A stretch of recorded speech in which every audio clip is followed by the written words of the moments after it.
مشکلوں سے غربت سے نکالنے کے لیے کیا کیا؟ اور دوسری چیز آپ نے پوچھنی ہے کہ 5 سال آپ کو ملے تھے، 5 سال آپ کو حکومت میں ملے تھے، کتنا آپ نے دنیا میں جا کے کشمیریوں کا کیس لڑا؟ پوچھیں ان سے۔ کیس لڑنا تو دور کی بات، وہ نریندر مودی جس نے کشمیریوں کے اوپر سب سے زیادہ ظلم کیا، جب سے بی جے پی کا دور آیا سب سے زیادہ کشمیریوں پہ ظلم ہوا، پیلٹ گنز استعمال کی گئیں، نوجوانوں کو اندھا کیا گیا، ہر دوسرے دن کشمیریوں کی قربانی لی گئی۔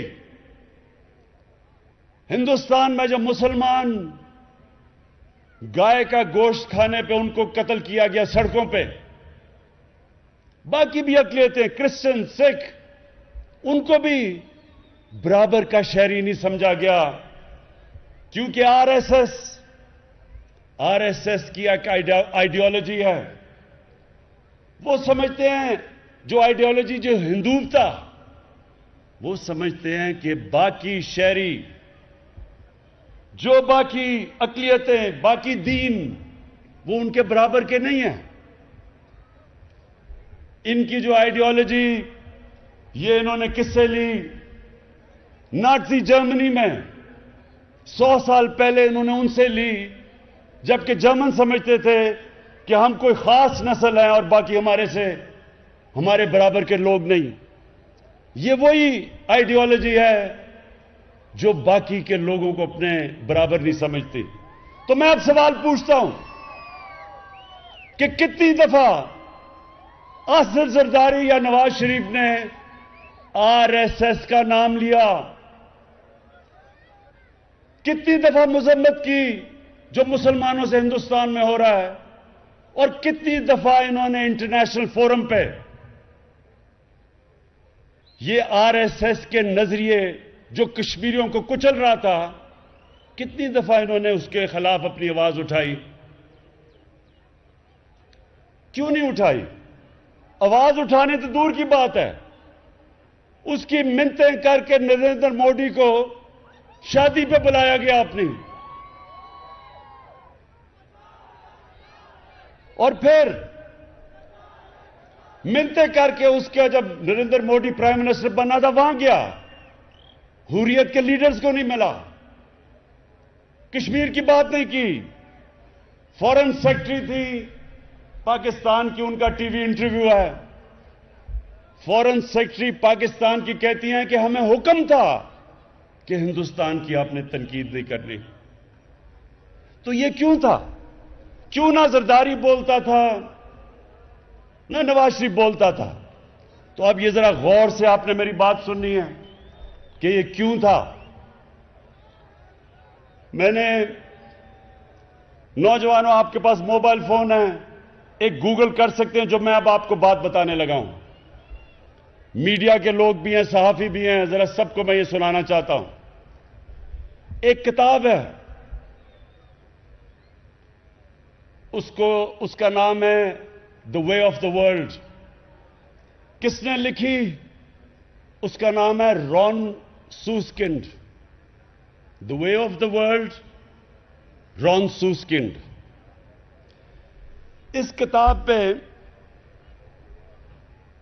292 صفحے کے اوپر چوتھے پیراگراف پہ ایک چیز لکھی ہے، وہ میں چاہتا ہوں غور سے سنیں، آپ کو پتہ چلے گا کہ یہ کیوں نہیں بولتے اور نہ بولیں گے ہندوستان کے خلاف، نریندر مودی کے خلاف۔ اس میں وہ لکھتا ہے، یہ ذرا غور سے سنیں آپ بات، کہ بے نظیر بھٹو، یہ 2007 کی بات ہے، وہ اپنے بیٹے کو ٹیلی فون پہ بتا رہی ہیں کہ کتنے پیسہ ان کے کتنے بینکوں میں، جو باہر بینک ہیں ان میں پیسہ پڑا ہوا ہے، ان کو نوٹ کروا رہی ہیں اپنے بیٹے کو، بلاول کو، کہ ان بینکوں میں ہمارے باہر پیسے پڑے ہوئے ہیں. اور یہ کون ریکارڈ کر رہا ہے؟ یہ باہر کی ایجنسیز کر رہی ہیں.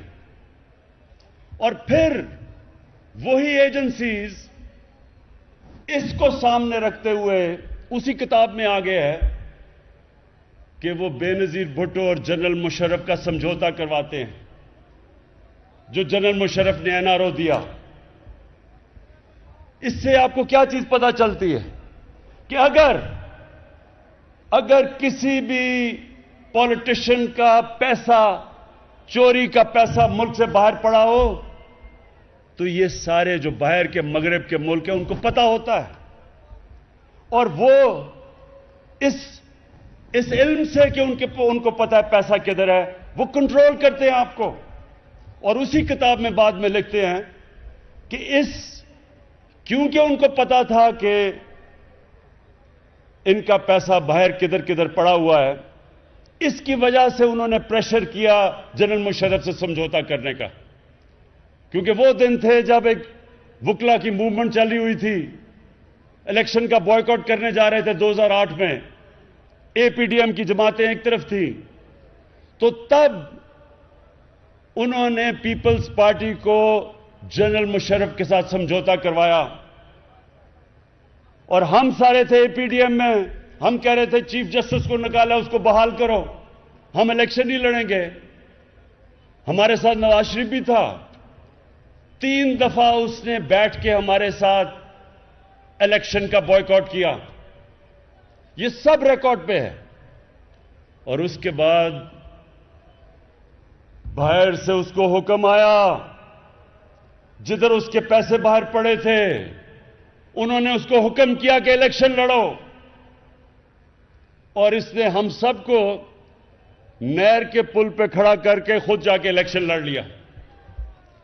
تو اس سے کوٹلی کے باشعور لوگوں سمجھنے کی بات ہے.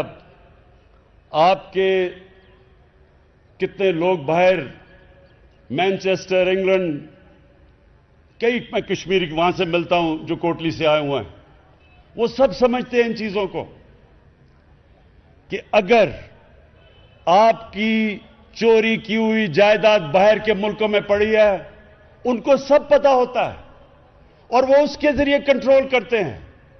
تو نواز شریف نے بھی الیکشن لڑا باہر کے حکم پہ، ادھر بھی پیپلز پارٹی نے بھی الیکشن لڑا کیونکہ ان کو پتا تھا ان کی جائیداد کدھر ہے.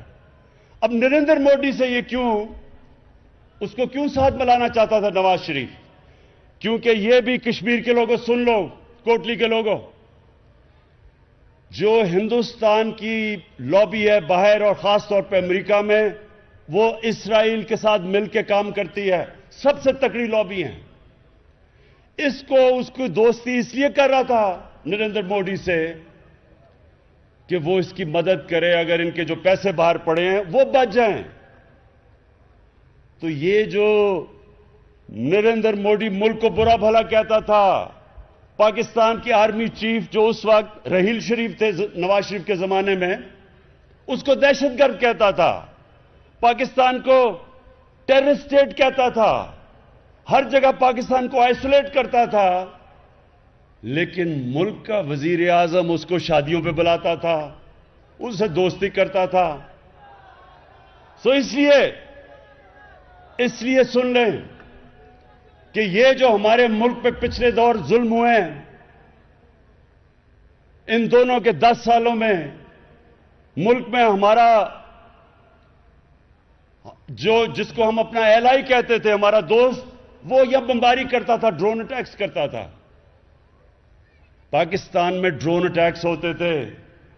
دونوں حکومتیں، آصف زرداری اور نواز شریف، دونوں مذمت کرتے تھے اور اندر سے دونوں نے اجازت دی ہوئی تھی. میرے ہوتے ہوئے کیوں نہیں کوئی ڈرون اٹیک ہوتا؟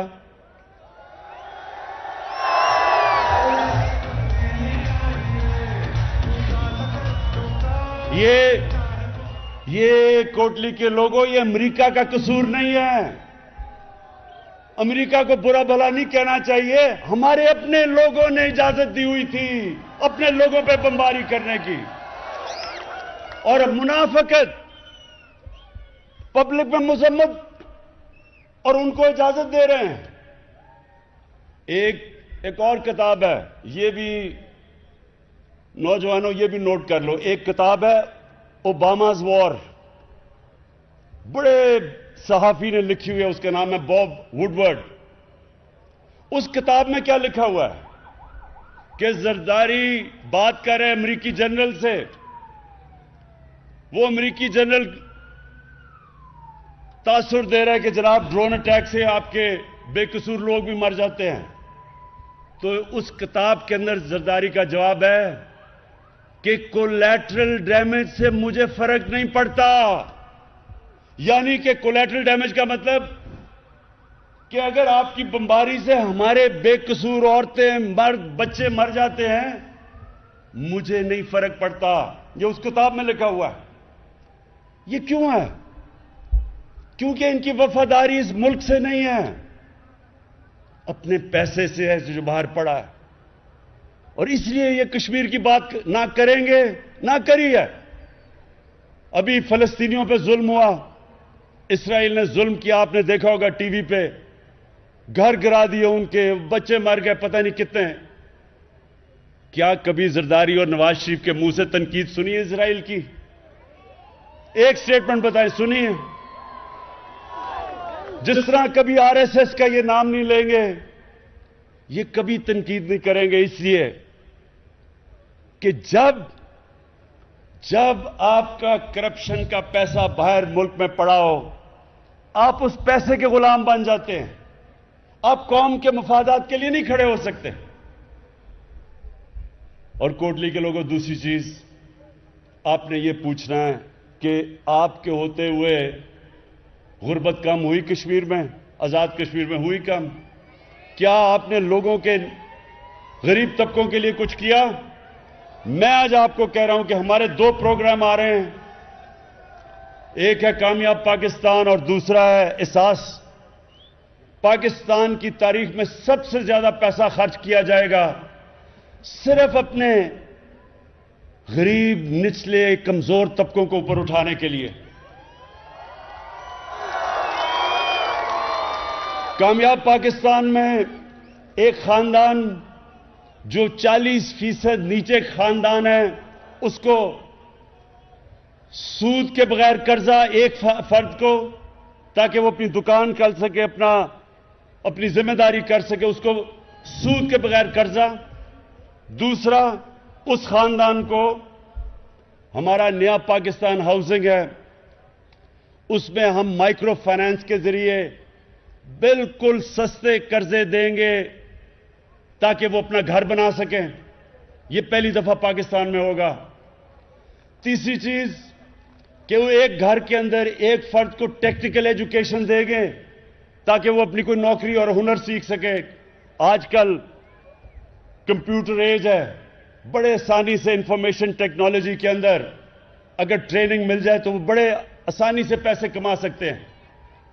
اور پھر ہیلتھ کارڈ, ہر نچلے خاندان کو ہیلتھ کارڈ ملے گا, 10 لاکھ روپیہ کسی بھی ہسپتال میں جا کے اگر کوئی بیمار ہو علاج کروا سکتا ہے.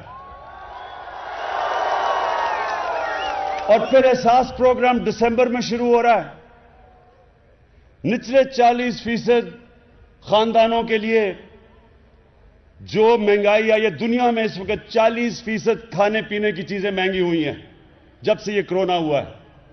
تو اس کے لیے ہم 40% نیچے خاندانوں کی کھانے پینے کی چیزیں, گھی, دال, چینی, آٹا, اس کے لیے ڈائریکٹ سبسڈی دیں گے ان کو تاکہ ان کو سب سے سستی کھانے پینے کی چیزیں ملیں.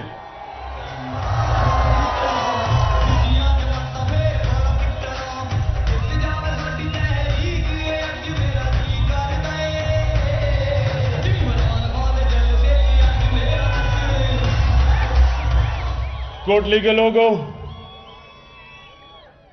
پرسوں آپ نے ووٹ اپنی دینی ہے. یہ سمجھیں کہ اس ووٹ سے آپ نے اپنا مستقبل بدلنا ہے, کیونکہ صرف یہی نہیں کہ میں نے جو دو چیزیں آپ کو بتائی کہ ایک تو سارے کشمیریوں کا اس وقت جو مقبوضہ کشمیر میں جس طرح دلیری سے جدوجہد کر رہے ہیں ہمارے نوجوان، ایک تو ہمارا سارا دل ان کے ساتھ ہے، دعائیں ان کے ساتھ ہیں، اور کیس انشاءاللہ میں ان کا لڑوں گا، لیکن دوسری کہ ہم نے اپنے ملک میں لوگوں کو غربت سے نکالنا ہے، جس طرح چائنا نے اپنے ملک میں لوگوں کو غربت سے نکالا پچھلے 30 سال میں۔ اور اس کے بعد جو میں نے کشمیر میں دیکھا ہے، ہم نے جب پختونخوا کے 5 سال 2013 اور 2018 کے بیچ میں جب وہ صوبے میں سب سے تیزی سے غربت کم ہوئی تھی پختونخوا میں، اس ایک وجہ یہ تھی کہ ہم نے وہاں ٹورزم بہت تیزی سے بڑھائی، 5 سالوں میں ٹورزم دگنی سے تگنی کر دی پختونخوا میں۔ اسی طرح آزاد کشمیر، یہ ایک اللہ نے آپ کو خوبصورت ترین علاقہ دیا ہے، اب اس کے اوپر ہم انشاءاللہ ٹورزم پہ زور لگائیں گے،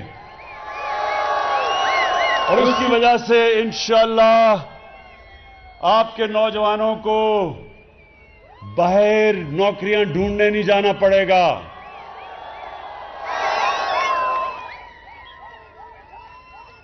اور یہ پھر ابھی میں دیکھ رہا ہوں کہ نون لیگ، جس طرح بھی علی امین نے کہا کہ ابھی سے شروع ہو گئے ہیں کہنا کہ جی الیکشن میں دھاندلی ہوگی، یہ ویسے کمال دھاندلی ہوگی، امپائر آپ کے، گورنمنٹ آپ کی، الیکشن کمیشن آپ کی، عملہ نیچے سارا آپ کا، کیئر ٹیکر گورنمنٹ بھی نہیں، اپنی گورنمنٹ بیٹھی ہوئی ہے نون لیگ کی، اور دھاندلی تحریک انصاف کرے گی۔